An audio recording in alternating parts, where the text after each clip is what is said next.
అమరావతి రాజధాని నగరం అంటే కొందరిదేనా? అందరికీ అవకాశాలు ఉండవా?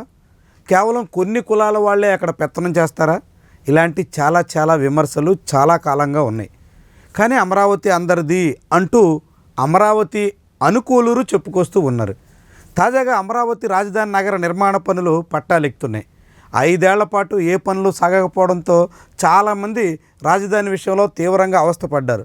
3 రాజధానుల పేరుతో జగన్మోహన్ రెడ్డి చేసిన కాలయాపన కారణంగా ఆంధ్రప్రదేశ్ అటు ఇటు కాకుండా అయిపోతుందా అనేటువంటి ఆగ్రహం వ్యక్తమైంది. అవన్నీ ఎన్నికల ఫలితాల తర్వాత స్పష్టత వచ్చింది.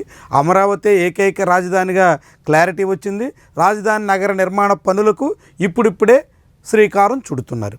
అయితే ఈ పన్నుల విషయంలో ఎస్సీ, ఎస్టీ, బీసీ, కాపు నేతలు ఎవరికి అర్హత లేదా అంటూ పలు ప్రశ్నలు ఉత్పన్నమవుతున్నాయి. ఇప్పుడు మనం చూస్తున్నటువంటిది జమీన్ రైతు పత్రిక, నెల్లూరు నుంచి వెలువడేటువంటి ఈ పత్రికలో చాలా క్లియర్గా అమరావతి రాజధాని నిర్మాణంలో పాలు పంచుకోవడానికి ఎస్సీ, బీసీ, కాపులకు అర్హత లేదా? చంద్రబాబు నాయుడు, పవన్ కళ్యాణ్ ముఖ్యమంత్రి, ఉప ముఖ్యమంత్రి ఇద్దరు పిక్స్ వేసి ఈ ప్రశ్నని ఆ పత్రిక ఇప్పుడు ముందుకు తెస్తుంది. ప్రభుత్వం ఏ సమాధానం చెప్తుంది? ఎందుకని రాజధాని నగర నిర్మాణంలో భాగస్వామ్యం కల్పించేదానికోసం కేవలం కొన్ని కులాల వాళ్ళకే అవకాశం దక్కుతుంది, అన్ని కులాల వాళ్ళకి అవకాశం రాకుండా పోవడానికి కారణం ఎవరు? భారీ మొత్తంలో కాంట్రాక్టులకు చెల్లిస్తున్నటువంటి దాంట్లో ఆయా కాంట్రాక్టర్ల ఎంపిక విషయంలో ఎందుకని ఇలాంటి పార్షియాలిటీ కనిపిస్తోంది? ఇదే ప్రశ్నలు ఇప్పుడు ఉత్పన్నమవుతున్నాయి. చాలా క్లియర్గా ఆంధ్రప్రదేశ్ రాజధాని నగర నిర్మాణం కోసం కాంట్రాక్టులు పొందినటువంటి సంస్థలు చూస్తే ఎంవీఆర్ ఇన్ఫ్రా కమ్మ 2 పనులు కట్టబెట్టారు. 795 కోట్ల రూపాయల పనులు ఆ కమ్మ కాంట్రాక్టర్ సంస్థకి కట్టబెట్టారు. ఈ సంస్థ కూడా రామోజీరావు తనయుడు కిరణ్ బంధువులది అనేటువంటి ప్రచారం సాగుతుంది. ఇక ఎస్పీసీఎల్ ఇది కూడా కమ్మ 4 పనులు ఈ సంస్థకు అప్పగిచ్చారు. 750 కోట్ల రూపాయలు కాంట్రాక్టు ఈ సంస్థకి దక్కింది. బిఎస్ఆర్ ఇన్ఫ్రా కమ్మ 9 పనులు అప్పగిచ్చారు.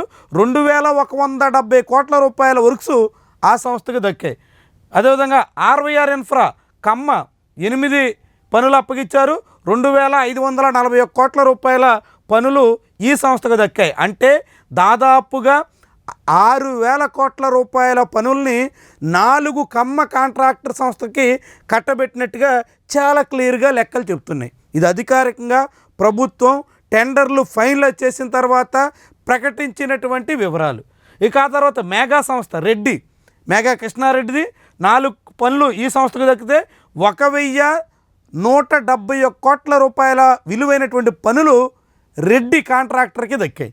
ఆ తర్వాత ఎన్సీసీ రాజు బెంగళూరులో ఉంటారు, రంగరాజు సంబంధించినటువంటి ఈ సంస్థకి 8 పనులను 2664 కోట్ల రూపాయలతో హయ్యెస్ట్ ఈ రాజుగారి సంస్థకే దక్కింది.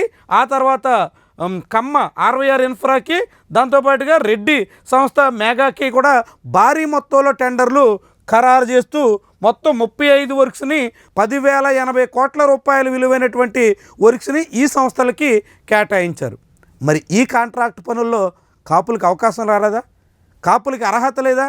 కాపు కాంట్రాక్ట్ సంస్థల్ని టెండర్ వేయడానికి నిరాకరించేశారా, లేకుంటే వాళ్ళంతా నిరాసక్తత చూపారా? అమరావతి నిర్మాణంలో కమ్మ, రెడ్డి, రాజు ఈ 3 కులాలు మినహా మిగిలినటువంటి కులాల వాళ్ళకి ఎవ్వరికీ అవకాశం రాకపోవడం వెనక మతలబేంటి? ఎందుకని వాళ్ళందరినీ దూరం పెట్టారు?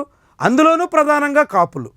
ఇప్పుడు ఆంధ్రప్రదేశ్లో రియల్ ఎస్టేట్ సహా అనేక రంగాల్లో వేగంగా అభివృద్ధి చెందుతున్నటువంటి కులస్తులుగా కాపులు కనిపిస్తున్నారు. ఆర్థికంగా అడుగులు వేసేదానికోసం కాపులు అనేక రకాల ప్రయత్నాలు చేస్తున్నారు.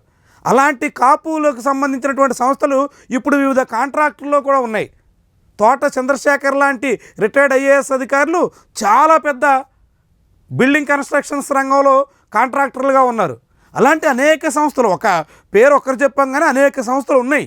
ఉన్నప్పటికి కూడా ఏ కాపు కాంట్రాక్టర్కి కూడా అమరావతి రాజధాని నగర నిర్మాణ పనుల్లో టెండర్లు దక్కకపోవడం వెనక మతలబు ఏంటి? పవన్ కళ్యాణ్ ఉప ముఖ్యమంత్రిగా ఉంటే కాపులకు కూడా అన్నింటా ప్రాధాన్యత దక్కుతుందని ఆశిస్తే ఇప్పుడెందుకు కాపుల్ని అమరావతి రాజధాని నగర నిర్మాణ విషయంలో కాంట్రాక్టులకు దూరం చేశారు? కనీసం ఒక్క చిన్న టెండర్ కూడా కాపు కాంట్రాక్టర్లకి దక్కకుండా పోవడానికి కారకులు ఎవరు? పవన్ కళ్యాణ్ తన సొంత కులస్తులకి ఏ మేరకు మేలు చేయగలుగుతున్నారు? ఎంతవరకు కాపులకి ప్రయోజనం దక్కుతోంది అనేటువంటి అనేక ప్రశ్నల్ని ఈ కథనం మన ముందు ఉంచుతోంది. మరి ప్రభుత్వం ఏం చెప్తుంది? ఎందుకని కొన్ని సంస్థలకే 4, 5, 10 అనేక రకాల టెండర్లు కాంట్రాక్టులు కట్టబెట్టేశారు? ఒకే ప్యాకేజీలో వివిధ రకాల పనులన్నీ ఒకే సంస్థకి కట్టబెట్టేయడం వెనుక కారణాలేంటి?